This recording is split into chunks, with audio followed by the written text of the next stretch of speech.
L'invité de ce France Info Soir, c'est David Ken, photographe, portraitiste, auteur, réalisateur du LOL Project. Qu'est-ce que c'est que ce projet, David? Alors, ce projet est né en 2009, en fait. C'est simplement LOL, c'est Laughing Out Loud en anglais. Ça roulait mieux que MDR. Je veux dire mort de rire. Mort de rire. Donc, l'idée, c'est de faire lâcher prise, faire éclater de rire un maximum de personnes, tout simplement pour faire du bien. Un petit peu de chance, parfois, pour être là au bon moment? Non, il n'y a plus de chance à ce moment-là. 20 000 éclats de rire, c'est plus de la chance. On essaie toujours de sortir ce que les gens ont de mieux en eux. Alors, avant de photographier des éclats de rire, vous étiez photographe dans la mode, vous photographiez des top modèles. Qu'est-ce qui vous a, comme ça, incité à changer radicalement de sujet? Alors, qu'est-ce qui change? Je pense que ça doit être la crise de la quarantaine, peut-être, ou ce genre de choses. Mais en tout cas, en 2009, si on se souvient bien, tsunami, grippe H1N1, subprime. Donc la France s'immobilise et la France a peur. Et tout simplement, il y a mon associé qui me dit « C'est quoi une grande photo pour toi ?» On se baladait ensemble. Et je lui ai répondu « Écoute, c'est une photo que je ne peux pas refaire. » Il m'a dit « Oui, encore, quoi ?» Il me dit « Je lui ai dit comme un éclat de rire. Mais attention, pas n'importe quel éclat de rire, un rire vraiment sonore. » Un rire qui fait du bien. Et je lui ai dit, imagine-toi dans une énorme exposition avec des Français qui éclatent de rire. Je vous propose justement de découvrir ce qui se passe quand David Ken se déplace dans un hôpital. On va aller à Necker, hôpital pour enfants. Et là, des éclats de rire, il n'y en a pas tous les jours, mais on les entend.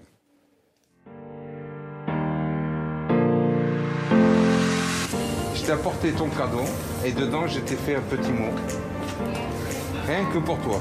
Là, je vais Mohamed Toufi. Oui, on va le voir tout à l'heure. Ah, je l'ai trouvé là. Ah.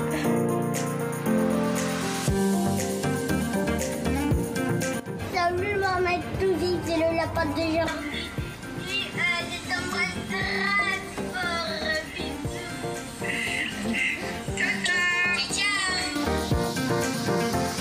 Donc l'idée, c'est vraiment de partager et de créer du lien, mais en permanence, ça ne s'arrête pas juste là.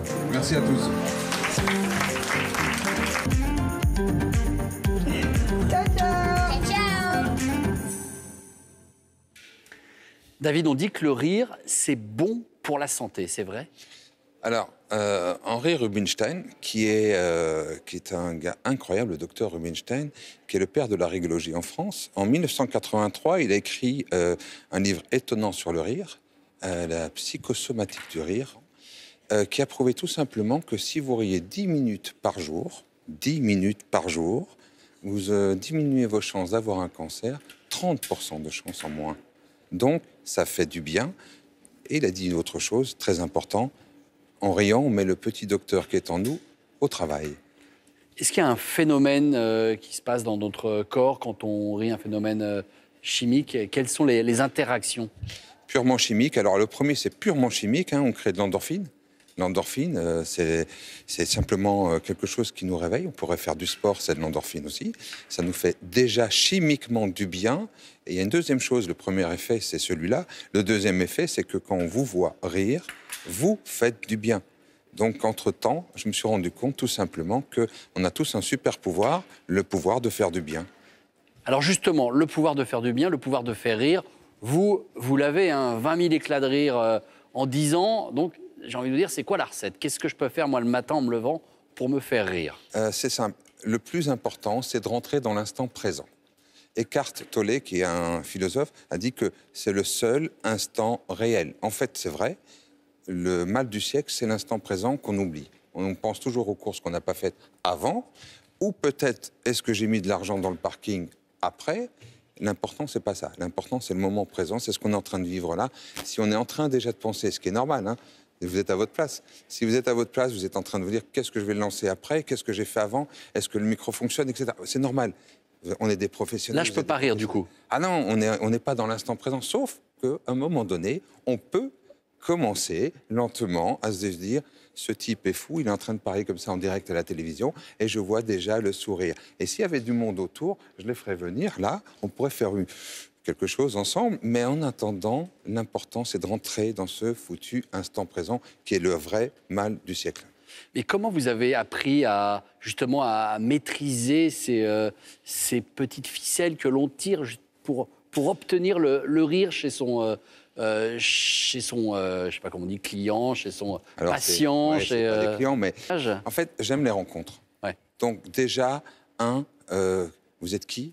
Comment? Pourquoi? Votre histoire? Très rapidement, on fait connaissance, on se rencontre, et quand on se rencontre, on s'apprivoise, et quand on s'apprivoise, on est prêt à écouter l'autre. Il faut écouter l'autre. Je suis que l'accoucheur des rires des autres. Donc il n'y a pas d'handicapé du rire. Chacun a un rire. Maintenant, ça dépend à quel moment. Donc il faut revenir dans cet état-là et cet instant présent. Il y a des challenges que vous fixez, par exemple, quand vous voyez quelqu'un de fermé, vous dites « Toi, mon gars, je vais te faire rire, tu vas voir. » Alors ça, non, pas du tout. Moi, j'ai une grand-mère qui me disait on ne fait pas boire un âne qui n'a pas soif. Si quelqu'un rentre dans la LOL Box, qui est une sorte de confessionnal où on est juste one-to-one, il n'y a personne qui nous regarde, alors il est stressé, et j'utilise ce stress. S'il est normal, il est stressé. Hein. Donc, en fait, le LOL Project, c'est l'anti-selfie. J'ai jamais demandé à quelqu'un de rire. D'ailleurs, si vous me demandez de rire, là, Ouais. en général, c'est ce qu'on me demande à la télévision. Non, pas chez nous. Voilà, ça c'est un rire. Voilà. Ce que je veux, c'est que ce soit une expérience. Mon associé me dit, le LOL Project, c'est pas juste une photo. C'est une expérience, c'est comme un sachet de thé. Ça continue à infuser longtemps après, pour deux raisons. On a passé un vrai bon moment, à deux souvent, avec son médecin, son patient, maman, parents, enfin, etc. Et ensuite, on a une photo. Et cette photo, quand on va pas bien, on la met sur son frigo. On a des coups de mou ou malheureusement en hôpital, on a des rechutes. Eh bien, on regarde cette photo, il y a un souvenir qui revient. J'ai plein d'exemples comme ça. En 10 ans, on m'a raconté tellement d'anecdotes autour de ça. Magnifique. Alors, comment est-ce qu'on fait la différence entre un vrai éclat de rire et celui du simulateur? Le faux éclat de rire où il monte ses dents, mais en fait, il n'y a rien derrière. En fait, c'est lorsque, sur une image arrêtée, on peut entendre rire. Attention, le LOL Project, c'est d'abord de la bienveillance. Donc, lorsqu'on fait rire quelqu'un à fond et qu'il lâche réellement prise, on peut tous avoir l'air très con, hein. Moi le premier d'ailleurs. Et donc, la jauge, c'est la bienveillance.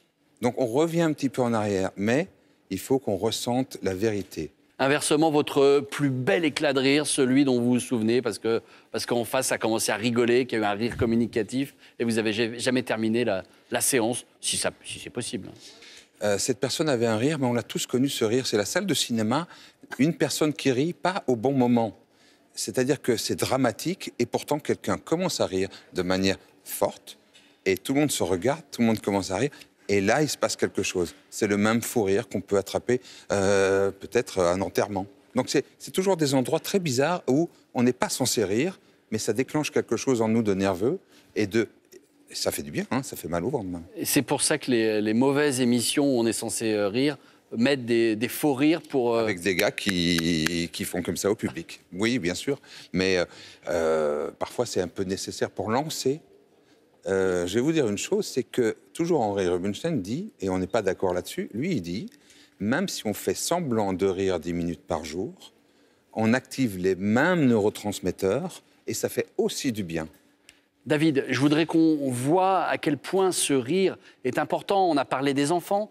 On reste dans le secteur hospitalier et on va s'intéresser aux professionnels qui ont un quotidien souvent difficile et à qui vous avez rendu visite. Et là, qu'est-ce qui s'est passé? Regardez.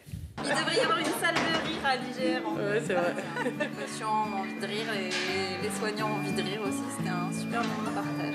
Et c'est vrai que ça crée des liens entre nous, là. C'est vrai. Ah, elle est géniale, celle-là, j'aime beaucoup. Je trouve que c'est profitable à l'équipe soignante et aussi aux patients. Je pense qu'il n'y a pas mieux que la thérapie du rire, surtout pour les gens qui subissent la chimio à longueur de journée. Et des petits moments comme ça où on peut rigoler et les partager surtout en photo, ça reste un souvenir mémorable. C'était pas que des photos. Ah, c'était plus fort que ça. Ça peut faire que du bien. Ça détend. Ah, n'est-ce pas? Ça met de bonne humeur. D'accord. Ah ouais, non, une très belle expérience à refaire et je le conseille à tout le monde. Franchement, ouais. David, si demain, on veut se faire photographier en train d'éclater de rire devant vous, comment est-ce qu'il faut faire? On peut s'inscrire, vous choisissez des volontaires? Alors aujourd'hui... Il y a une liste d'attente peut-être. Ouais, d'abord il y a une liste d'attente. Dès qu'il y a une journée possible dans mon studio, on fait une petite annonce sur notre page Facebook, Twitter et Instagram et autres. Sinon, ce sont des entreprises aujourd'hui qui invitent leurs salariés, donc financent d'une certaine manière le LOL Project, c'est les entreprises qui financent, c'est toujours gratuit pour le salarié évidemment, et grâce à ce financement, ça me permet d'aller gratuitement dans les hôpitaux. Donc j'ai pu, grâce à ça, trouver bizarrement un équilibre financier pour pouvoir avoir assistants, véhicules et autres, et de faire du bien dans les hôpitaux grâce à des entreprises mécènes. Vous faites combien d'hôpitaux par an comme Necker? Alors l'année dernière, on était pas loin de 17-18 hôpitaux.